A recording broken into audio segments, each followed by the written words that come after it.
अस्सलामुअलैकुम मैम कम तौंदरीगे अदु पाउसी social media दा याम साथिन नुंगाइरे सोशल मीडिया दा पूरा फेक न्यूज़ ना पूरा माइके मरी दा करोम करोम दगिबु वीडियो से लौखलेगा अपलोड तौनरिम नो यूट्यूब तो होइगेरा फेसबुक तो होइगेरा मथों मरम नाइद्रे इंडिया की जेट फाइटर मंगा लौथरे मद्रेदी अदु फंगी अता फंगी ने पूरा माइके मरी दगी पाकिस्तानी मखई ने सी मखई न्यूज़ मई चाइतो रही से मोंग मोंगी अद्रेदी जम्मू कश्मीर की एयरपोर्ट अदु तौखरे मद्रेदी कनमदा पंजाब की एयरपोर्ट अदु तौखरे अदु गुंबा मिसाइल की काइबा अत्यका तोय फंगी पाकिस्तान एकदम ओइद पादबा इंडिया ने चंगना नैरम्मबा इंडिया ने चंगना नैरम्मिसी मफम मापलसिदा नैरम्मिसी पाकिस्तानी की आर्मी की मथक्तसु नत्ते अदुगा पब्लिक की मथक्तसु नत्ते इंडिया ने नैरम्मिसे इंडिया ने स्ट्राइक तौरमिसे टेररिस्ट महिगी कैम्प महोगी ट्रेनिंग सेंटर महोगी ट्रेनिंग तौफम अदुरगी ट्रेनिंग तौरगे इंडिया मनुंग चंगलक्पा इंडिया मनुंग मिचम मखई हलंबा अदुगुंबा कैम्प मखईदनी इंडिया ने स्ट्राइक तौखरिसे असिदे याम साथीना महोगी याम साथीना इबो मफम मापल सिदे पूरा डिस्ट्रॉय पूरा लोई खरमने समना इबदा अदैदी इम्पोर्टेंट होइबो पाव हाइबो सोशल मीडिया दा होजी वीडियो मयाम नपनरेगा वायरल करा मयाम ओइरिमनी सुम सुम तौखरे माद्रे पाकिस्तान सुम जेट फाइटर लौथखरे दुनिया ता लोइन मचिन थीरिमनी अदैदी कोंगायमसु अमका इंडिया ने एयर स्ट्राइक तौरमबगी इंडिया ने स्ट्राइक तौखिबगी वीडियो दुसु कोंगाय मन नपचल याबा कोंगाय मन नपचल बिसने करम दा यमन दे लौखटलेगा गाजा दे लौखटलेगा इजराइल दे लौखटलेगा दुगुम वीडियो दो नपचलिम ना ओरिजिनल वीडियो दी इंडिया गवर्नमेंट की तरफ तक रिलीज तौखरमनी अदु हक्ते एंगबिरो अदु वीडियो दुनि ओरिजिनल आर्चे रंगरांग सु मियोय खरना नपचलकपा वीडियो खरम से यावरी कमतम की वीडियो नो खंगदे करोमदगी बुथिदोगे नपचलेमनो खंगदे ओइद पादबा खंगिब्राने अदुगुम वीडियो से याम साथीना होजिक सोशल मीडिया दा नैनरी अदुगा लोइनना होजिक पाकिस्तान की तरफ तगी मखोइना होजिक कापचलैबा नोंमै अदरेदि कापचलैबा अखोइगी मोर्टार माद्रेदि टेंग गुली असिना चिंगबदा अखोइगी पुन सारे मफम से असिदा मियोइसु ngarang phawdi aina tabda miyoi 35 sibagi wani sida akhoi Punjab की सुयावरी मादुगा मुसलमान सुयावरी पाकिस्तान ने मासी असाइगी इंडिया ने एयर स्ट्राइक से तौबई मतुंगदा मथों मरम नाइदे मकोक से थबुक सुद्रे मकोई मकोक से थबुक सुद्रे करे अयु nganta ma hawdok pire ahingi pungam da mikap thogalle loimakpu tumba thugaire adreidi मफम मखैदु लोइना डिस्ट्रॉय तौरमले स्ट्राइक तु लोइना पुमदोय तो हेलमले अद्र मथों मरम से नाइद्रे माद्रेदी अमक्का मखोइना खलमिसिनबु इंडिया मनुंग सिदा अखोइगी कम्युनिटी अखोइगी राइट से अखोइगी कम्युनिटी अनि खतना हलगनी फून हलगनी सीन हलगनी ने अदु पॉलिटिक्स ना मखोइना धर्म करा हंगेगा तो याद अदु किसु जवाब पीखरे इंडिया ना नहल प्रेस कॉन्फ्रेंस या कोइगी इंडियन डिफेंस की तरफ तगी तौरिदु अमनबु मुसलमान नुपी ने अमनबु पंजाबी ने अदुना सो अदुम मखोइगी अदुरसु मखोइगी काबकम मसिल मेल करमनी हौजिकी कुरेशी हाइबदुगा माद्रेदी अमनबु कनमदुगा कॉलोनियल कुरेशी माद्रेदी अमनबु कनम नुपी दो पंजाबी दो अदुना स्टेटमेंट से असाई पिरम बसे करी मोंगदुना स्ट्राइक तौखरिसे करा मफम दनो कंबा या कनमगा याखोइगी इंडियन एयर फोर्स का मादे इंडियन नेवी का माद्रेदी इंडिया की स्थल सेना अखोइगी इन्फेंट्री लैरिदोना असि मखैसे कम तानरेगा इंडियन आर्मी का स्ट्राइक से तौखिमना अदुगी डिटेल्स तो पिरमबदा पाकिस्तान की आरोन मकोक से थबुक सुद्राब अदुना बाहोजी बॉर्डर दा एलओसी दे याम साथेनो जी कामना थिनरिसे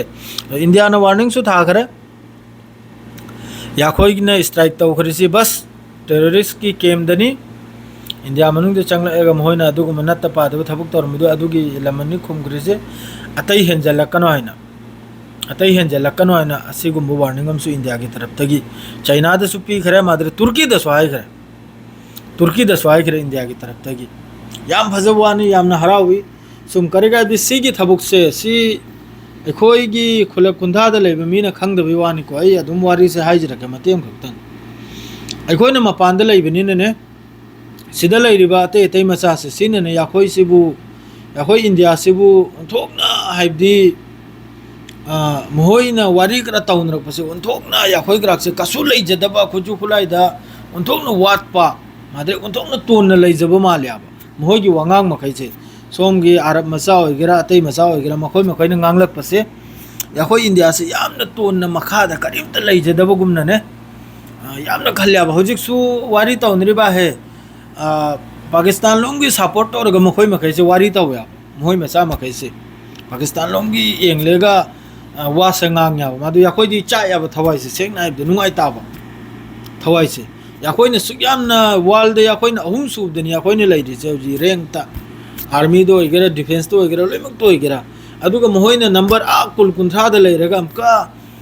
केना गुमना म्यू सितबुगुमना ngang बदो अदु हंदै मपोक से खंगरम इंडिया से करियो नाइ दो मपान दसो होजे अल जजीरा दो इगरा अते अते इंटरनेशनल मीडिया दो इगरा याखोई की मरम दे याम साथिन नहीं नरम नावा इंडिया ने सुम एयर स्ट्राइक तोकरे इंडिया ने सुम मिसाइल अटैक तोकरे इंडिया ने सुम मथक ते लंग धगरे माद्रे ड्रोन फोटेज अमु फोटेज याम सी यामना थमोई से याम पेली याम साथिन पेली अब सिंगी वाफम से अरे दी मखोई मखै से खंजरे से नबु कसु लै जदे करिम त लै जदे दुनिया ताने मखोई मखै से कीनरे से नबु इजराइल गुंबगु माद्रेदी अमेरिका गुंबबु चाइना गुंबु मोसलो दे अखोई दि सेंग नाइब दा इंडिया मचा म ओइबगी मोसलो दे मखोई मखैबु सेंग नाइब दा इजराइल ओइगेरा अमेरिका ओइगेरा कनुम ओइगेरा मोवालो दे सेंग नाइब मानव मथौ ता याम दरकार नि मानवा मानव से एकता से शक्ति ने हाइब से अमतो ओइब से पांगल ना बसी हमेशा खंगवा अदु मखोई मे वारी तो नरमदु सु नहल इंडिया की एयर स्ट्राइक इंडिया की अखोई की मिसाइल अटैक माद्रे दी इंडिया ना हजि पाकिस्तान मनुंग दे चंगजल लेगा टेररिस्ट केम दा लान तोरमबदु उरगा मखोई महि मचिन सिसु बन होई खराब इंडिया से पावर लेब से मोय सु खंगराब हाननबु कसु लै जदे दुनिया ताने याम साथी ने मिराया याम साथी ना अखोई ने मपान लेबिन खंग याब न कोई ना दुरा वारी मारगो आरोब यादे न कोई थोक्तम निना खंगदबै वानी याखोइना अतै अतै मपानगी तिनरमनिना मसर ओइगरा सऊदी ओइगरा कुवैत ओइगरा यमन ओइगरा जसामी के सुतिन नबनिना मखोइना ngantuk सादोरकपदा याखोइ ग्राकसे कसु लैतबगुमना खलबदो अदु याम साथि नुंगाइदा मदु हन्दै मपोकसिदा सेल्यूट हाइबुबु याम साथिना हराउजै हन्दै मपोकसिदा इंडियाना सुम लमन कुम गिबसे माद्रेदी सोमना गजारमदा लागे अदरदी नत्त पादबा कमेंट तौगनु खंगिब्राने इसागी देश तो लोंते हेलबनी आई मयाम दने रिक्वेस्ट तौजरिसिनि खंगिब्राने अदुगा अमतो ओबिसे इसामी जो अमतो ओबिसे सिनि यामना पांगलनि हमेशा एनी थबुक्ता गजारम दला आगे डोनाल्ड ट्रम्प ना चावरबा अखोइगी कैनोममा पावम लाउथोकदोरे मदु करी पावनो हौजि गाजा बॉर्डर दा मसर बॉर्डर दा हौजि ट्रक लिसिंग अहुंगी मथक्तनि चानिंगाय थकनिंगाय हजिक चंबगी गजाद चंबगी लैरिसे असि चंगहल गदौरिब्रा नाहोय सिसफायर ओय गदौरिब्रा अदुगुम वान दिमा लाउथोरनि करिगैबदी यमन गी सो हंदै मपोक्सिदा ngरang नलजरी याम साथि ने यमन गी सो नुकसान होइखरे यमन गी एयरपोर्ट सना दो पूरा डिस्ट्रॉय पूरा इजराइल ना मासिसु इजराइल अमसुंग अमेरिका ना यमन गी मथक्ता एयर स्ट्राइक तौखरिसिसु सिसु मयाम दा हाइरगदी माना पाइखरिबा फ्लाइट मागी जेट फाइटर से अखोइने लैरिबा कंट्री सिगी मथक तो ओइरगा पाइखरिम ना अदुगनि माने एयर स्ट्राइक तौरमिदो दो अमेरिका गदि सिसफायर ओइखरे हुतीना अमेरिका की जहाज ते अटैक तौदुबा अदुमको यमन की तरफ ते हैरमी फिलिस्तीन इजराइल नंग सेफ नते ने इजराइल की एयरपोर्ट इजराइल के कुना सेफ नते ने इजराइल ददी लान तौबा तोकलो याना अदु इजराइल की तरफ तगी हजे खान यूनुस ओइगेरा गाजा सेंट्रल ओइगेरा याम साथिना एयर स्ट्राइक से याम साथिन कल्ली असिदा मी ngarang दगिन हेउद मी सामगिन यादनि मी लाइखिद्रिसे मफम देत मी कुंथ्रा माथोय कुंथ्रा नि थोयम लाइखिद्रे माद्रेदि ngarang अल जजीरा की हमास की अल कासिम की तरफ तगी वीडियो हमसु सोशल मीडिया ते थादोरकपनि करीमोंग दनो नहल इजराइल की मियोय खर हतखिबा एम्बुश तौरगा अद्रेदी एक्सप्लोसिव तौरगा दु वीडियो सो खर लैबनि दु गाजा से हजु याम साथिना माद्रेदी यूरोप की तरफ तगी सु अथुबदा चानिंगाई थकनियाई से चंगहल्लो हाइना अदुगुंबगी स्टेटमेंट अमसु पिरइको अदु हौजिक माद्रेदी इम्पोर्टेंट होइबा हाइबबु इंडिया मनुंगदा हौजिक यामना साथीना पाकिस्तान लमदै वायरल होइरिबो वामनबु इंडिया की फ्लाइट जेट फाइटर खर लौ थगरे अदुनि अताने हरसे मासिदा अखोइगी इंडिया की एयर फोर्स की तरफ तगी स्टेटमेंट अमतंग पीरदी हौजिकी कंफ्यूज ओइनरी से लौ थगिब्रा लौ थद्रा कनागे फ्लाइट ना दो अदुसु सेंदोदी अमक्तंग फगनी अदुसु नहीं ऑल पार्टी मीटिंग तौबदा अदुगुंबा वादुसु पार्टी मखैगी मेंबर मखैना वादुसु थमलमनि सिगी वासुजु अमतंग सेंदोपि ओइने अल्हम्दुलिल्लाह याखोइना माइ पाकले मादो हौजिक नुंगाइते पुंस अद्रैदी बॉर्डर एलओसी बॉर्डर हौजिक कापनदना मिचम मयाम अमा सिरिसे सी याम साथेन नुंगाइते अदु खक्तनी नहीं की पाउसे गाजा सिदा करिगुंबा चाउरबा वाम दि थोगलानी सोइदमकी डोनाल्ड ट्रम्प ने हौजिक मिडिल ईस्ट की दौरा से डोनाल्ड ट्रम्प अमेरिका ने पामे से बस पैसा खक्तना पैसा से मिडिल ईस्ट लै याबा अदुना माना हौजिक ताली से मासिद मा इजराइल टू इजराइल एंगम नते जैसा माइकई द पैसा वो माइकई द्रमा चप माइकई मीना अदु मिडिल ईस्ट से खुदते नाथोखि दौरा नमा सिसफायर से तौरमी यमनगा अदुगा हौजिक इजराइल की माइकई दगी जुमान माद्रे सिदा वाम सोयरमी अचौब दिल्लम तौगदौरी अखोगी सऊदी अरब अदरे मिडिल ईस्ट सिगा सिदा मानो स्टेटमेंट अमगो पिरमी इजराइल याउद्रसु सिगी दिल से तौनी हाइना असिगुंबो वामे याम मनुंग सिरलै याम चाउना पॉलिटिक्स से मनुंग दे सानरी मादु करीनो डोनाल्ड ट्रम्प नौजी हायरकदौरुसे मासी तारगा दुगी पाउदुनु बहरे लौराम मसादा दुम पिरागे असी हायरगा लोइजरे सलाम अलैकुम।